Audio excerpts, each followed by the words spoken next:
Detroit Public Schools at the end of this month. The controversial emergency manager isn't just in the middle of a DPS scandal. He's also a key player in the Flint water crisis. Joining us live right now, Fox 2 political analyst Tim Skubic. Tim, how is Lansing reacting to all of this? Well, Murray, in this town, nobody really is surprised that Mr. Early is on his way out at the end of this month. This actually has been in the works for quite some time.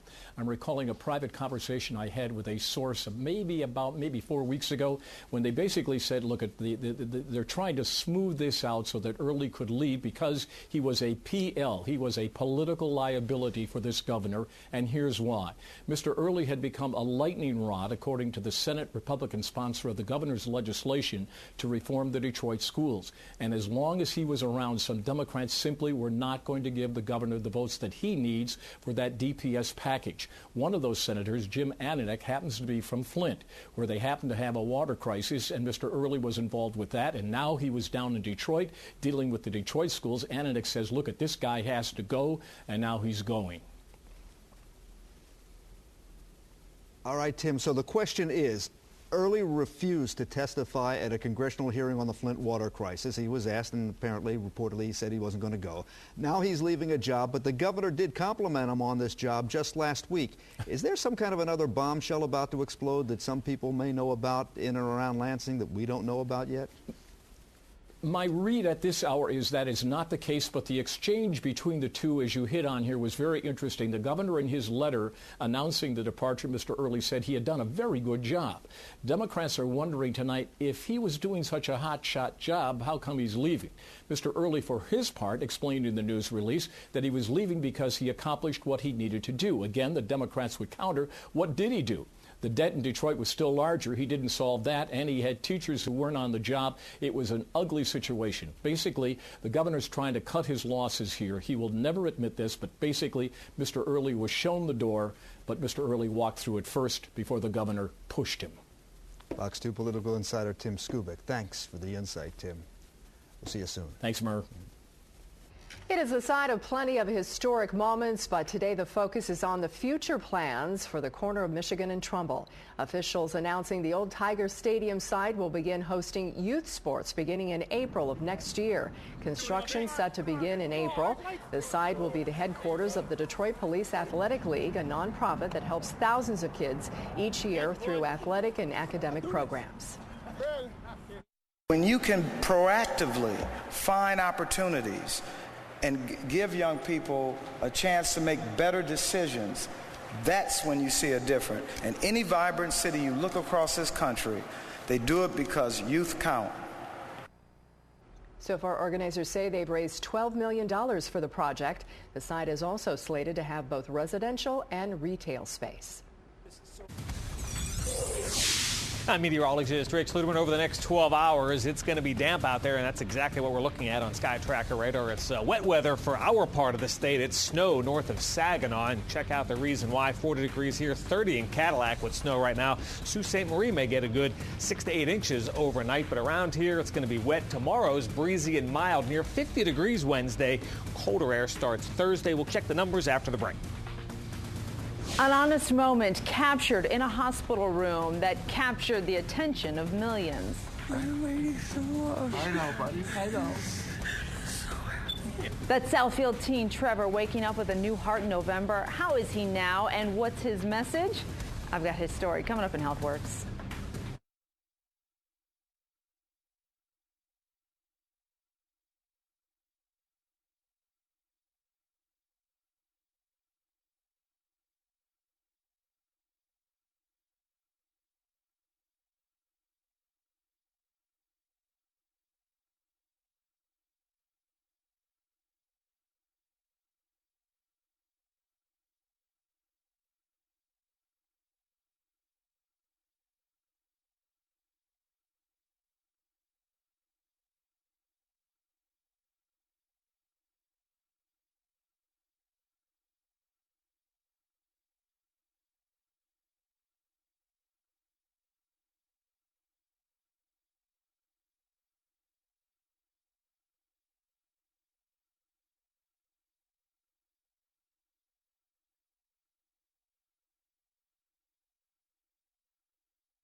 In HealthWorks, a teenager from Southfield gets worldwide attention after his heart transplant, and now he wants to keep the momentum going and keep spreading the word about organ donation.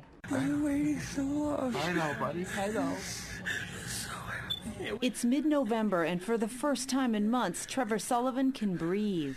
Amazing. The raw, emotional moment reveals overwhelming joy and relief. Sharing it makes Trevor proud. I'm glad it's doing the right thing and promoting organ donation a lot. So yeah, that's what I wanted it to do. And that's what he will continue to do. The Southfield teen is back at his old stomping grounds, Berkshire Middle School, talking to kids about heart health and organ donation. Trevor's story is frightening. At 14 in 8th grade, he seems to have a bad cold. The truth is he's suffering from severe heart failure from an undiagnosed heart defect. Doctors say he needs a heart to survive. Basically, my heart was so enlarged, it was pushing down on my left lung a lot, and I couldn't breathe good, so I had tough time breathing a lot. Until this moment, at Mott Children's Hospital in Ann Arbor, Trevor left that hospital room with a donated heart and a huge scar. Wow, that's quite a battle scar. Yeah. Are you a little bit proud of this scar? A little. A little? Yeah, you should be. It's kind of cool. I can breathe again and talk. Trevor is breathing better every day and feels the only way he can begin to adequately say thank you is to keep sharing his story. It's promoting organ donation.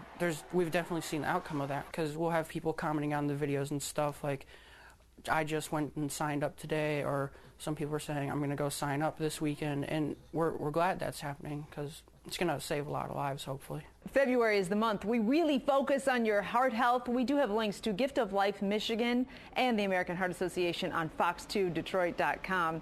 That's HealthWorks. I'm Dina Santafanti. New research suggests an over-the-counter supplement may help reduce the risk of autism. It's called carnitine, and researchers at Texas A&M think if it's taken as a prenatal treatment, it could help reduce the risk of autism in the baby. It's also found in red meat and milk, and the team says they aren't worried about any severe side effects. We are not talking about some sort of experimental drug that nobody really knows what the side effects are. People understand carnitine as a supplement really quite well. So far, researchers have been working only with stem cells. The next step is to have their theory tested in a clinical trial. Rain tonight, but by the morning drive to work, it might be pretty nice out. Weather Authority Rich Luderman here right now with our forecast. Yeah, Monica, Murray, we do have a lot of rain sweeping across the area right now. If you look close, down near the Ohio border, in fact, a few rumbles of thunder out there with some lightning strikes, so don't be surprised if you get a rumble, but this is all wet weather. If you look at the top of the screen, the purples and blues, that's indicative of where the snow and the sleet are, well to the north of Flint, up closer to Saginaw. Check these numbers, all going in the right direction. They're all moving up, 38 in Pontiac, 38 in Howe, 37s for City Airport and for Grosse Ile. So with that, temperatures are going to be rising tonight. And again, it's going to stay rather damp overnight, but by tomorrow, this warmer surge of air gets into southeast Michigan. A lot of us tomorrow are going to be near 50 degrees. That's not the case in Marquette tonight, 28 there with snow falling. And there's going to be a lot of snow in the UP. You can see where it is snowing now across northern lower Michigan and the UP. Some spots getting better than 6 inches, but none of that around here. We're on the warm side of low pressure as it tracks across Lake Michigan up into Ontario and Quebec tomorrow. There it goes. A lot of wind with this system, so it's going to stay blustery tonight and tomorrow, but it's the rain tonight, and then the colder air eventually arrives Thursday. For the rest of tonight, 40 degrees with periods of rain. It's breezy out there as well. Tomorrow's breezy, but from the direction of southwest, that's a mild flow for us, and that's why we're near 50 degrees. Check out that full 7-day forecast. The colder air starts Thursday and lasts through the weekend. No big storms. We're going to check the radar and the numbers at the top of the hour, and Dan Miller is talking about whatever you like. I'm just waiting for you, Dan. Order it up. We're talking hoops. There you We're go. talking football. We got the Super Bowl coming up. We got it all covered for you. We will talk some Super Bowl, and we will talk some basketball. Just step right in there. Don't worry about it. I'm willing to share. Michigan basketball tonight, getting set to take on Indiana. It's a big one for the Wolverines. We'll have a preview coming up next. State lawmakers putting you in the fast lane? Hey, we're checking the progress of a plan to up speed limits all across Michigan. It's next.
the state of Michigan one step closer to giving the green light to higher speed limits. A package of bills passing a House committee today that could increase the speed limit to 80 miles an hour on rural highways and could increase it on other roads too. The new limit would first be tested by experts who would then recommend either raising or lowering it based on the results. Traffic researchers, by the way, say lower speed limits don't always mean safer roads.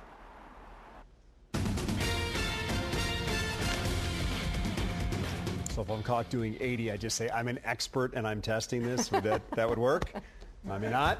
All right, college hoops, big week for Michigan. 2 opportunities to put up nice resume-boosting wins. They'll take on Indiana at Chrysler tonight. Now, John Beilein's team has won 4 in a row. They were 7-2 over the first half of their conference schedule. He knows repeating that would be huge going into March, but it's also going to be really tough. I would take that. I mean, that would translate into a 14-4 year, which would be could be a Big Ten winner this year. But I'm not naive enough to know that we've played 3 of the top 5 or 6 teams, and so there's 3 or 4 more, and the road games are going to be. Some of them are some of the teams that are not in the top but are right there. They're road games, and so we're going to have to really we're going to have to play better. Probably we're really going to have to play better. And one way to do that is Karras returning. But if not, we still got to make it happen. All right, Wings off till tomorrow night. They'll be in Florida to take on the Lightning. Jeff Blashill's had a couple of days to get his team back on track as they get ready to go after the All-Star break. Also a chance to catch up with his 19-year-old All-Star Dylan Larkin, who was back after a pretty incredible weekend in Nashville. I thought he handled himself well, and I think it'll be a day-to-day challenge for him to continue to remind himself of the daily work it takes. We all know, having been around, that the bright lights can come fast and go just as quick, and he wants to be a long-term great player. And then he's got to continue with the same approach he has, and that's been, I'd say, humble. I'd say extremely down to earth and extremely hard working. And if he continues to do that, he'll continue to see those bright lights. All right, let's get to the Super Bowl. Somebody may steal the show come Sunday, but until then, the quarterbacks are the headliners in this one. Young guy looking for his first title, taking on the old guy looking to maybe go out with another one, and 2 players that recognize what it is to be great at the most critical position in the sport. He's just off to an incredible start to his young NFL career, and he's definitely earning that honor of being the #1 pick by being the player that he is. It's a lot of things that Peyton has done, is doing, that I wish I could mimic, but I can't, do it like Peyton can. It's only, he can do it. But I try to translate not only things I learned from him or have, saw him do, but, other quarterbacks in this league, and I try to apply it to my own. All right, they're getting ready to go in Santa Clara, California, and we will have more coming up when we see you at 6 o'clock. We will see you then. Thanks, Dan. No matter what the speed limit, he is always in the fast lane.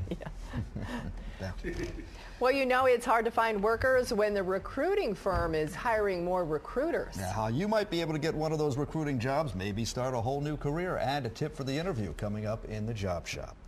And General Motors on the fast track. We're going inside the automaker's new racing center in Pontiac next. Mayor of Flint announcing an ambitious plan she hopes will lead to the replacement of every single water pipe in her beleaguered city. Charlie Langton looks at whether something like that's really possible. Ahead at 6.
General Motors is unveiling a new facility that puts research and development for the racetrack and the showroom floor under one roof. Here's an inside look at the new GM Powertrain Performance and Racing Center. Located in Pontiac, it's part of a $200 million investment. Company says the new space will allow engineers for racing and powertrain operations to share their technical expertise with each other. This is a great proving grounds to develop young engineers. We can put them on a racing program, let them learn skills, think fast on their feet, and then be able to put them back into the production realm to help bring our products to market quicker. GM says the new Performance and Racing Center will help employees to stay up to date on what the company is doing in terms of developing better race engines and production engines. It's become so hard at Metro Detroit to find the right people for the jobs that are open that even the recruiting company is looking for help. They need more recruiters to help find people to fill jobs. Impact Management Services in the job shop looking for experienced engineering recruiters, technical recruiters, light industrial staffing recruiters, and staffing and recruiting managers. We have all the information on the jobs and your link to apply at fox2detroit.com in the job shop. The president and CEO of Impact Management says a lot of people lose out because they sell themselves short during the interview. Make sure that you understand exactly where is your strength and where are you going to contribute to that company. And then make sure that that gets somewhere into that conversation. And he says even if it doesn't come up by a question that they ask, you can say, before we end, I just want to remind you of something and tell you something. He says it'll work. You can watch the entire interview, get more information at fox2detroit.com in the job shop. A moving story out of Arizona tonight. A mother loses her baby boy at just 7 months. Now she's hearing her son's heart beating inside another human being. Still ahead tonight, more on this emotional story of generosity and the gift of life. Plus, outrage in the parish. A church in Minnesota facing major backlash tonight after telling an elderly woman she would not be allowed to rest in peace next to her late husband. What happened after this story went viral? It's next at 6.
The mayor of Flint announcing a plan that could possibly replace every single water line in the city. Is that possible? 11 people inside this house rushed to a local hospital. Why firefighters say they're lucky to be alive. Fox 2 News. News that works for you. Starts now. The mayor of Flint hoping to get the ball rolling on an ambitious plan to replace all of the water pipes in her beleaguered city. Fox News' Charlie Langton with more on where all that cash would come from and whether it's even possible. We are here today to take a stand to get the lead out of Flint. And that means removing lead pipes immediately. And we want to start with the highest risk homes of kids under 6 and pregnant women. Flint Mayor Karen Weaver joined by mayors from around the country and across Michigan in announcing her plan. Everyone within the U.S. Conference of Mayors wants to offer our assistance, our experiences, and our support. Now, they're not sure how many pipes actually need replacing. They're not sure of the cost, and they're not really sure where they're going to get the money to do it. You could do that in a year, but that's if you have all the other factors that'll line up in terms of money enough and you're following the method. A similar method in Lansing cost $42 million to replace 13,000 lead pipes, paid for by local, state, and private money. That effort started 10 years ago and is continuing today. We really dug into the testing, the methodology of it and everything. And Did you have lead problems in the water in Lansing? We had a little bit, yes. Yep. And so we made that a priority to remove them, to clean it up. And maybe some good news out of Washington. Congresswoman Candace Miller introduced legislation that would allocate $1 billion to Flint for infrastructure repairs. Some combination of state, federal, and NGO can do this, should and can do this. NGO means essentially private money. Now, the mayor is not saying replace every single water line in the city of Flint. However, there's certainly that perception that you might need at some point to replace everything. This plan comes on the heels of criminal investigations as well as congressional hearings. Interesting, but not a priority for the mayor. I'm going to let them have their congressional hearing, and we'll see what comes from that. But right now, I just want to stay focused on this plan we have in place. In Flint, Charlie Langton, Fox 2 News. He's the embattled emergency manager of Detroit Public Schools, Darnell Early, announcing he is stepping down. It's really unfortunate that he had to lose his job, but I mean, we got to look out for our kids. Early will leave the job at the end of the month. He's come under heavy criticism in recent weeks and is even named in a lawsuit filed by Detroit teachers upset over poor classroom conditions. We're celebrating, but the struggle's got to continue, and I guarantee you sick-outs and walkouts by students and teachers are going to continue till we've won everything back and more. We want real, equal quality education for the young people of this city. Now, Early was also emergency manager of Flint when the city switched over water supplies. Governor Snyder says he will appoint a transition leader for DPS by the end of the month. The brother of murder suspect James Van Callis grilled by the prosecution for having a bad memory. This is a police lab tech testifies about evidence found on the body of 14-year-old April Millsap.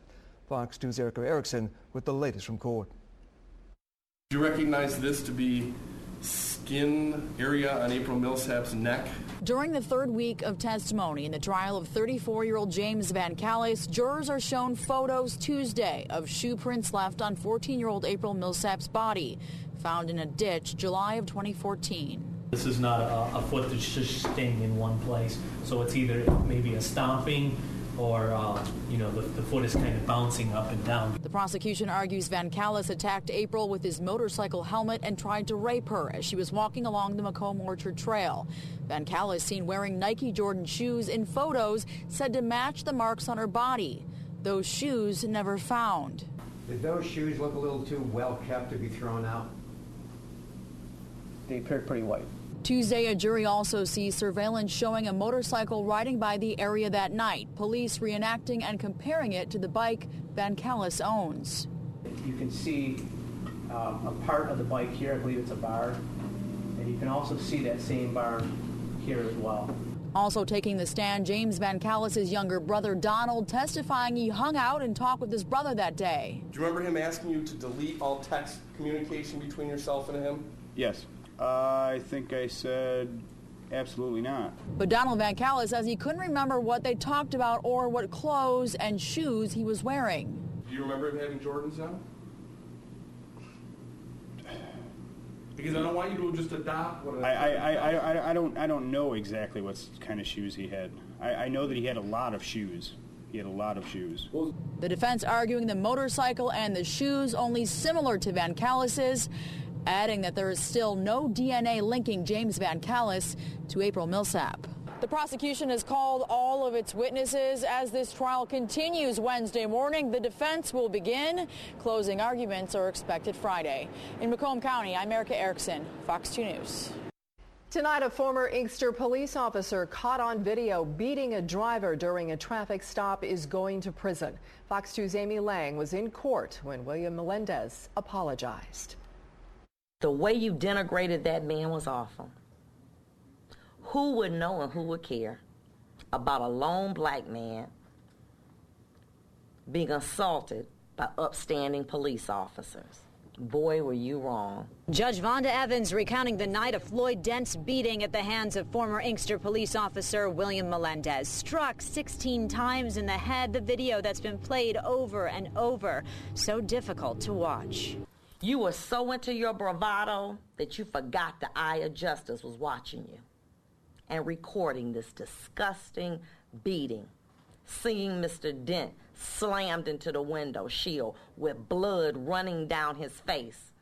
Before delivering his sentence, his attorney asking for time served, the prosecutor asking for more than the roughly 2.5 to 5 years recommended in the sentencing guidelines. The sentence is up to the judge, who heard from Floyd Dent's niece speaking on her uncle's behalf. That I will never be the same since Wednesday night, January 28, 2015. The judge mindful of Dent's horrible experience, but acknowledging the good deeds of Melendez. Commendations and awards, how he had saved people from a burning building. More than a dozen letters of support on his behalf. Either they're all racist or there's something redeeming about you that somehow in some way you forgot that night. You betrayed your city. You caused your lovely wife heartache. And you caused Mr. Dent severe anguish.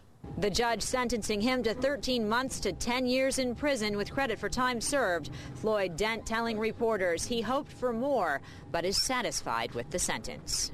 No man should be away from their family. The things he done, I felt kind of bad, when he spoke. So, I think it was pretty reasonable. Floyd Dent says he's still recovering from his injuries. His left arm is still giving him trouble. He's still having some issues with his speech, but he says eventually he does hope to get back to work. He also says he forgives William Melendez. The attorney for Melendez says they do plan to appeal. In Detroit, I'm Amy Lang, Fox 2 News. The Detroit Fire Department racing into action to save nearly a dozen people overcome by carbon monoxide. Fox 2's Ingrid Kelly with more on how the near tragedy is a lesson for us all. 12 people inside this house on Hazel Ridge, 6 adults and 6 children, 11 rushed to the hospital. It all happened around 5:30 Tuesday morning when someone inside the home called 911 because people started feeling lightheaded. It's still under investigation, but possible carbon monoxide poisoning. Fire crews say when they reached this house, carbon monoxide levels were reading at over 30 parts per million, and that can be deadly. They are lucky to be alive. They were transported to St. John's Hospital. Right now, everyone is fine. The levels in the home were measured at 35 parts per million, and with that level, you shouldn't be in that area for no longer than not even 8 hours. It's dangerous. Fire officials came out to the house to place signs letting family members know to stay out until the home is checked and deemed safe. But 2 people who would not identify themselves went inside. I'm in a rush. I got to hurry up and take my mom from her clothes. The man also said he was not home when the incident took place. As the investigation continues, officials believe a furnace inside the house may be the source of the carbon monoxide exposure. Make sure that your dryer vents are properly sealed to the outside, your furnace vents are properly sealed to the outside. Even carbon monoxide detectors in your home is a great ideal. In Detroit, Ingrid Kelly, Fox 2 News. I'm meteorologist Rex Ludeman. A lot of green behind me, and that's the rain that's sweeping across the area. It's going to be that way for the rest of tonight. Rain coming and going, but temperature is going to be rising. In fact, some of us tomorrow are going to be close to 50 degrees. For the rest of tonight, though, it stays breezy, cool, and damp. We'll check the full 7-day after the break.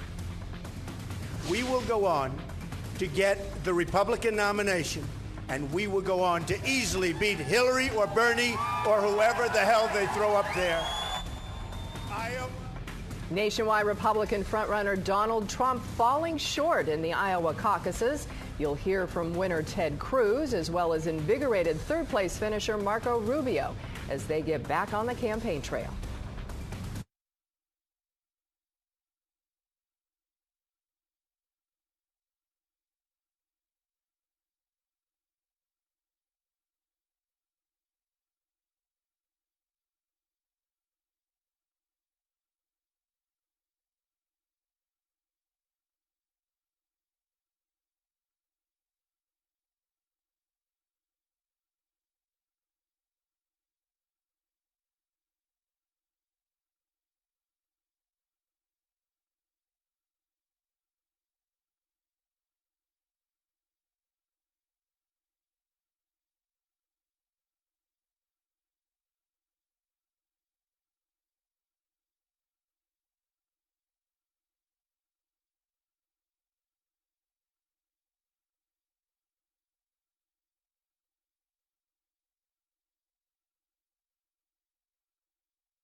Most of the polls told us that Donald Trump would win the Republican caucuses, but by the time the dust settled in Iowa last night, it was Ted Cruz standing up and claiming victory.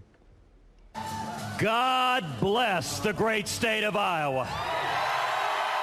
Iowa has sent notice that the Republican nominee and the next president of the United States will not be chosen by the media. Cruz winning more than 27% of the vote. Donald Trump coming in second with more than 24%. And Marco Rubio with a strong third-place finish at 23%. It's not just about winning one election. It's about growing the number of Americans who vote on the basis of limited government and free enterprise and a strong national defense. We need to unify the conservative movement and the Republican Party. I can do that better than anyone that's running. Rounding out the top five in the Republican race in Iowa, Detroit native Ben Carson and, of course, Rand Paul. Meanwhile, Mike Huckabee announcing he was shutting down his campaign after finishing in 9th place. He joked on Twitter it was because of illness, as in the voters were sick of it. Former Michigan Congressman John Dingell also making jokes on Twitter last night, this time taking aim at Republican caucus winner Ted Cruz. The longtime Democrat saying, quote, "Congratulations on winning the critically important primary state that also gave us President Santorum and President Huckabee." Now, Huckabee actually won the Iowa caucuses 8 years ago. Rick Santorum won in 2012. Last night, he barely got 1%. Over on the Democratic side, the margin of victory was razor thin, with Hillary Clinton squeaking out a win by just a fraction of a percent. I will keep standing up for you. I will keep fighting for you. I will always work to achieve the America that I believe in, where the promise of that dream that we hold out to our children and our grandchildren never fades. Clinton holding off a hard-charging Bernie Sanders. Now it's on to New Hampshire, where the senator actually has a substantial lead in the latest polls. When we began this campaign, I think it is fair to say we were considered to be a fringe campaign. I would hope that most people no longer believe that. The third Democratic candidate in the race, Martin O'Malley, dropped out last night after registering less than 1% of the vote. We're getting rain in our part of the state. Let me show you where the snow is going to be falling over northern lower Michigan and parts of the UP. Some areas close to the Mackinac Bridge, better than 6 inches of snow for tonight and tomorrow morning. None of that around here. This is all wet weather streaming across the area, and even some rumbles of thunder out there with some of these stronger showers. But notice those purples and blues at the top of your screen. That's where some of the sleet is falling north of Flint, between Flint and Saginaw. How about the numbers today? 41 and 28. Your official high and low. Rainfall total 207 inch, but some of us in the next 12 hours may get another ½ an inch of rain, as there will be periods of steady rain, especially around midnight. Check out the readings now. A lot of us between 35 and 40 degrees. All of these numbers expected to move and rise as we get through the overnight, but there's that cold breeze out there from the east. Eventually this direction will turn to the south and southwest, and that's why tomorrow some of us will be up near 50 degrees, but right now it's chilly outside at 37, 36 in Chicago. There's the cold air. Marquette coming in 27 degrees with snow flying right now in the UP. Here's a good look at this upper level low spinning over the western Great Lakes. Deeper, darker blues here north of us. That's where the heavy snow is falling, but we're on the warm side of this system, and that's why it's going to be just plain old rain for the evening and for the overnight period. Check the numbers down to 40 tonight. That's going to be the low close to midnight. Tomorrow, mostly cloudy skies. Most of the rain is out of here before the sun comes up. It's breezy and it's mild. How about that for a word? 50 degrees tomorrow, and then the colder air arrives Thursday, lasting through the weekend and beyond. We'll check the numbers for you tonight at 10. Joe, back to you. Rich, thank you. Trending tonight, a Florida daycare worker arrested for allegedly hitting and dropping a 4-year-old child. Now, we want to warn you, this video is hard to watch. 41-year-old Kimberly Reed is facing several charges because of what you're seeing right now. This video was recorded by one of her co-workers who says this isn't the first time. Reed is seen picking up the child and dropping him several feet to the ground and then hitting him repeatedly with stuffed animals. Turns out Reed is a convicted felon on probation for grand theft. Tonight, no comment from the daycare center. Controversy in Minnesota tonight, where an elderly woman receives a letter from her church saying she's not allowed to be buried next to her late husband. Doreen Paulwelk had been a member of St. Mark's Lutheran Church for more than 50 years, but lately she hadn't seen eye to eye with the congregation, hadn't been to services in quite some time. As a result, the church sent her a message saying she's no longer in good standing, and that meant she could not be buried in the church's cemetery where her husband was buried after passing away last year. Paulwelk's grandson took his outrage to social media, where the church received massive backlash. The church then backed off on its threat, but Paulwelk says she wants an official apology when the two sides sit down to talk later this week. A possible share of first place in the conference is on the line as Michigan gets set to host Indiana tonight at Chrysler Center. I'm Jennifer Hammond in Ann Arbor, and coming up you'll hear what John Beilein and his players are saying about facing the top team in the Big Ten.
All right, start with college hoops. Big one tonight in Ann Arbor. Michigan hosting one of the top teams in the Big Ten standings. Indiana comes in tied with Iowa at 8-1. Jennifer Hammond is courtside with a preview. Dan, the Wolverines begin a very important stretch of their season without Karis LeVert, as 3 of their next 4 games come against ranked opponents. And it starts tonight against the best team in the Big Ten with Indiana. They have so many shooters that court is wide. And they can do so many different things with them. It reminds me a lot of our team in 13, where there's Trey Burke with the ball. Okay, your challenge is guarding him, but now you got Hardaway over here, and Stauskis over here, and Robinson over here, and then you got rebounders like Mitch McGarry and Jordan Morgan underneath, and John Horford, which they have in Max and in Bryant. So it is a big challenge. You can see why. Just look at their numbers; they're impressive. What makes Indiana so dangerous in your mind? They got a multitude of guys that can do a lot of different things. They're really athletic. They got a good balance of scoring inside, outside. They shoot the ball really well. And they're really playing good defense right now, too. And, Dan, it's expected to be a who's who of sports celebrities at Chrysler Center for tonight's game, as everyone is already arriving into town for the National Signing Day festivities here in Ann Arbor. Jim Harbaugh will be on hand. Of course, this time, though, not rooting for his brother-in-law, Tom Crean, who coaches Indiana. At Chrysler Center, Jennifer Hammond, Fox 2 Sports. All right, Jen, thanks. Now, later this week, the Wolverines will get a chance to pick up another big win at home. That's when Michigan State comes in. Tom Izzo's team is off until then. And when they do finally tip it off, it's one of those games that, again, can pump up the resume of the winner. And, of course, it's Michigan and Michigan State, which means you really don't need to say much else. It better mean more to everybody, or Judd Heathcote will come swinging back from his crutches. He always said that's a special. Your rivalry games should be special games. I don't care who your rivalry is against, and Michigan State game is one, and it only counts one, as George Perlis says, but it's worth a little bit more than that. Players will be ready to play. Players will be excited about the game. You guys cause us to make sure those players handle things properly, because last couple of years I've stated things. Pretty soon they take on a life of its own this week. Not this year. All right, let's get to hockey. Wings hit the road today. They'll be in Tampa tomorrow night to face the Lightning. 2 teams are tied for second place in the Atlantic Division. Wings have back-to-back games down in Florida, really, which overall will provide a chance to make a little headway in the standings. We know Tampa's played great here lately. Florida's been real good for a while here, and so it'll be 2 real good tests for us. And we're going to have to be ready to go. We're going to have to be ready to be a little sharper maybe than we've been even. We think we got better in our game. We've had a lot of games, especially in the road, that have been close, that have gone our way. We got to make sure that we do everything to put ourselves in the best position to win. All right, the on-again, off-again relationship between Johnny Manziel and the Browns appears to be off, this time for good. The NFL currently investigating his possible involvement in assault over the weekend. Browns said today when the time is appropriate, they will address his status, but the feeling is at this point, they're probably done with the former first-round pick who has been nothing but a headache. And at these days, at those prices, and with the kind of responsibility you have as a quarterback, you don't have time for a headache like that. They've put up with a lot to this point. You think he could end up with another team, maybe Dallas? Somebody may give him a shot. The thinking seems to be either RG3 or Manziel ends up in Dallas, but I think your chances are much better with RG3 at this point. He just hasn't shown that he can stay out of trouble long enough to actually play in a game. Well, all right. You play? Got it. Thanks, Dan. So outgoing. He was just a little ham. If there was a camera in front of him, he was either smiling or sticking his tongue out. A 7-month-old boy dies. Now his mother gets an incredible second chance to hear her son's heart beating inside the body of another child. The emotional story when we come back.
An emotional story out of Arizona tonight. A mother who lost her 7-month-old son hears his heart beating inside the body of another child.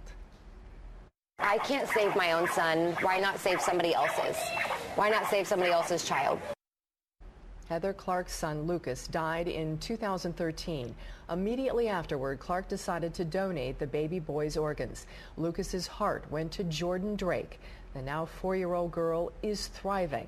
Her mother wanted to thank Clark for her brave decision that led to this tearful encounter at the local hospital.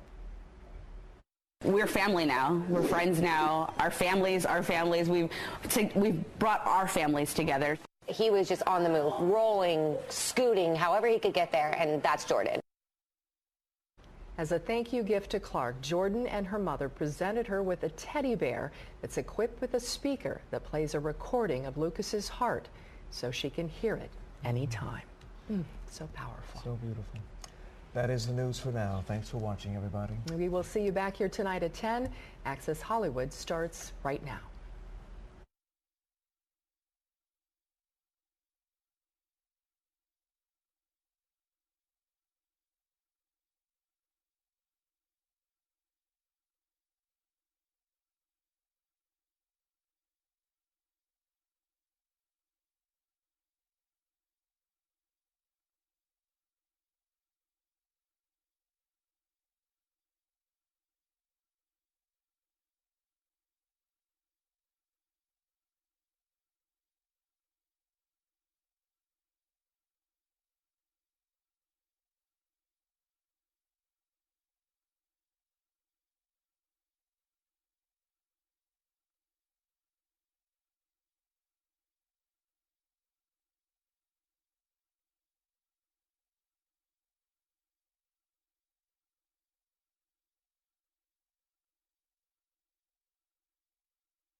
It's going to stay damp overnight. Cooler air arrives Thursday. Check it out on fox2detroit.com.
emergency manager for the Detroit Public Schools, Darnell Earley, resigned. No more.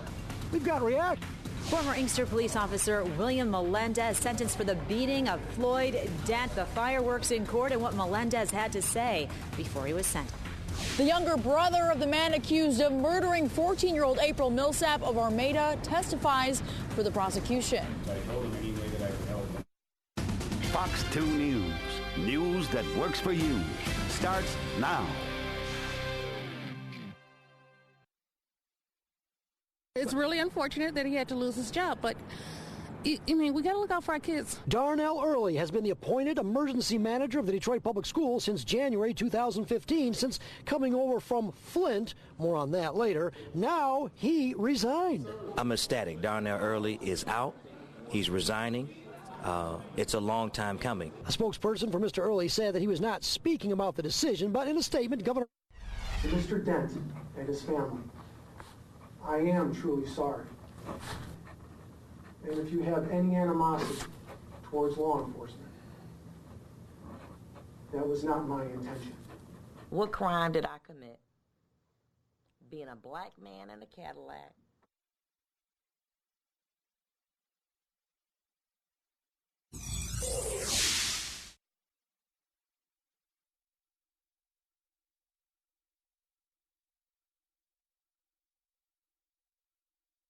You were so into your bravado that you forgot the eye of justice was watching you and recording this disgusting.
I'm sharing this information. The governor will know exactly what we're putting forth. But this is the plan for Flint.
I'm sharing this information.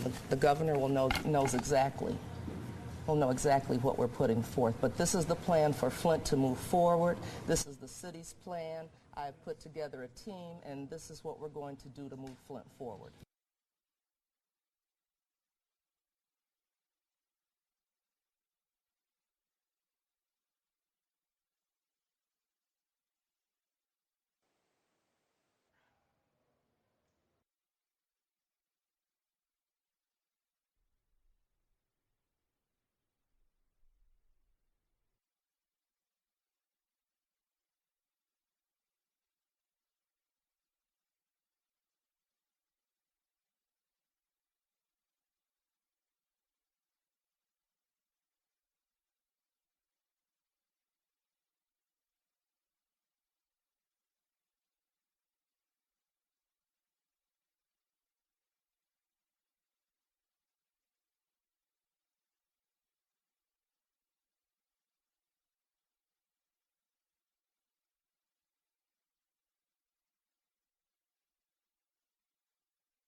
An honest moment captured in a hospital room that captured the attention of millions. I'm waiting so long. I know, buddy. I know.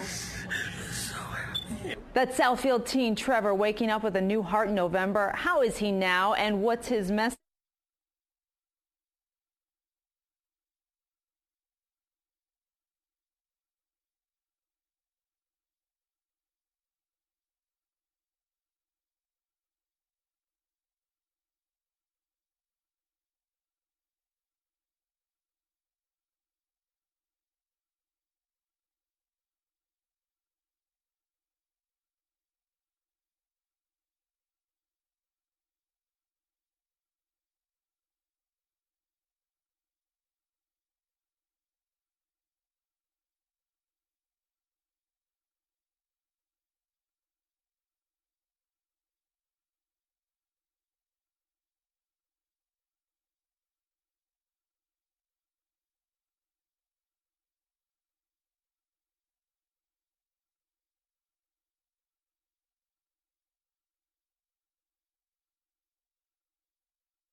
Fox 2 News. News that works for you. Starts now.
Check 111. Terrence, Mike, 1-2, test 1-1-1.